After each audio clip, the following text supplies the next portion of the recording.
Hi guys! ඉතින් සෑහෙන් කාලෙකට පස්සේ වීඩියෝ එකක් අරන් ආවේ. අපි තුන්දෙනාත් එක්ක නෑ මේ ගමන යන්නේ තුන්දෙනාත් එක්ක නෙමෙයි. තව අපේ යාළුවෝ දෙන්නෙකුත් එනවා. එයාලගේ වෙහිකල් එකේ.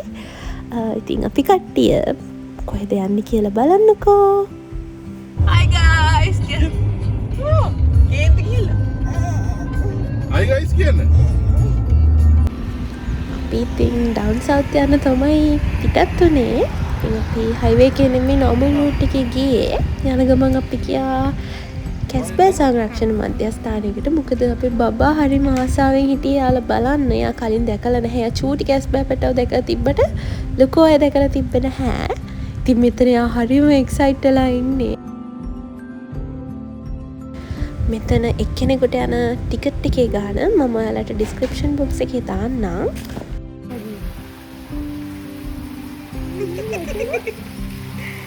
උටනේ මම ඉතින් පෙරලෙන්න බෑ අනිත් පැත්තට. වතුර නෑනේ.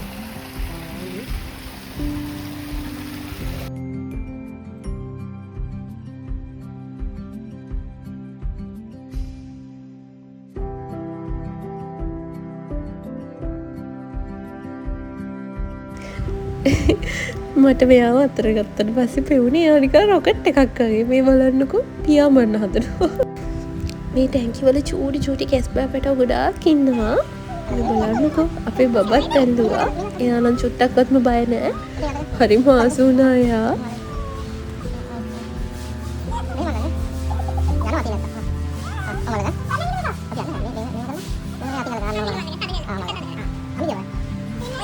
බලන්නකෝ ඉතින් උම්ම එකකුත් වෙනවා.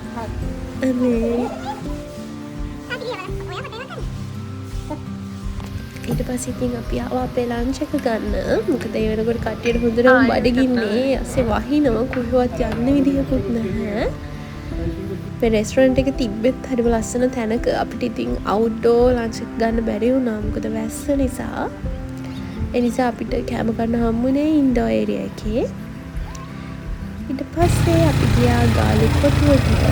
ඒත් වහිනවා. මම හිතන්නේ අපි එළියට බහපු නැක්ස් ඩේ අවුලක්ද කොහෙද? මේ ට්‍රිප් එක පුරාවටම වැස්සා.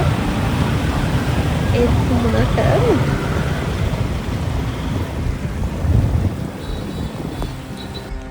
වැස්ස කියලා අපි සැලෙන්නේ. අපි ඉතින් කුඩත් අරගෙන ගියා ඇවිදින්න. මොකක්ද යකෝ පෙට්ටිකල්ලවත් දහපන් නෝර හම්නේ හිඟන්න වගේ අපි ටික ඔක්කොම. අපි අර මොකද සුද්ධියෝ. කොහොමද?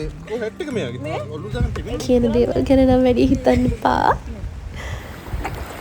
ගාලු කොටුවෙත් ලොකු වෙලාවක් ඉන්න බැරි වුණා. මොකද වැස්සයි පින්නයි එක්ක බබත් එක්ක ඉන්න අමාරුයිනේ. ඒ නිසා අපි හොටෙල් එකට එන්න තීරණය කරා. මේ තියෙන්නේ අපේ හොටෙල් රූම් එක. මාරම ලස්සන තැනක්. හරිම නිදහස්. මෙතන එළිය view එකත් ඒ වගේමයි.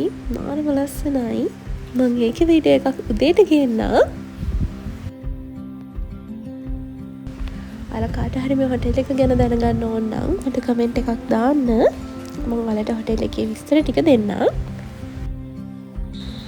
අන්න ඉතින් කට්ටිය රෑ බාබකියු එකක් දාලා සින්දු කියන්න ලෑස්ති වෙනවා.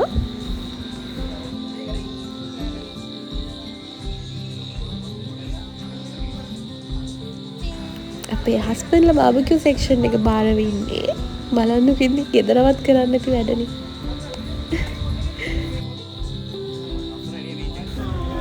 ඉතින් අපේ ගායක ගායිකාව ටිකත් අවදි වෙලා ඉන්නේ.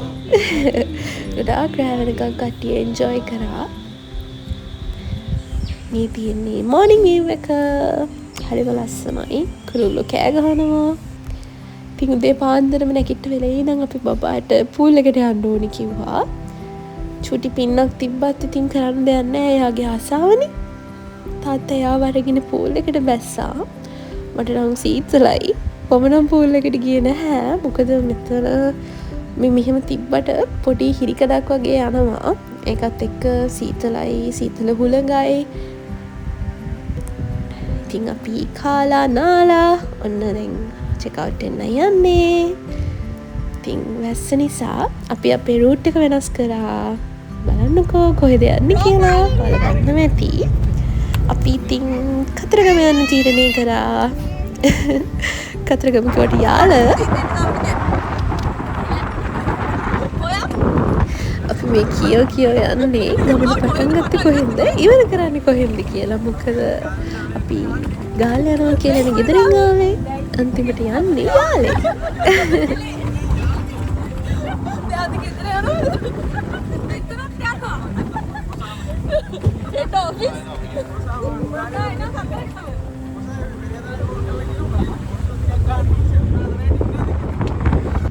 හැබැයි ආපු එකෙන් නම් පාඩුවක් නෑ වගේ ඇතකුත් බැලුවා කොටියකුත් බැලුවා.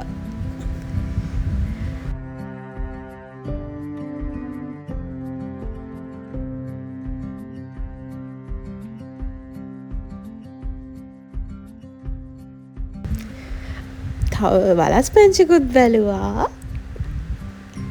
එවන හරිම ෂෝයි කළු බෝලයක් වගේ.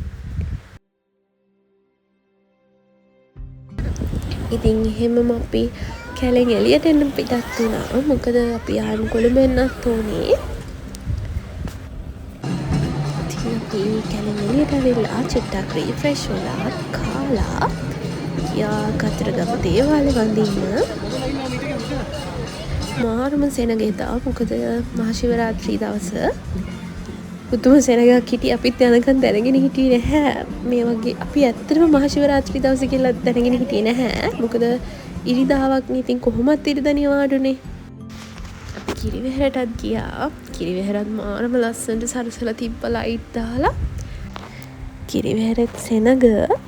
ඒ නිසා අපි එතනත් වැඩි වෙලා හිටියේ නැහැ. ටක් කාලේ ගිහිල්ලා වැඳලා ආයම කොළඹ එන්නත් තියෙන නිසා ඉක්මනට ආවා.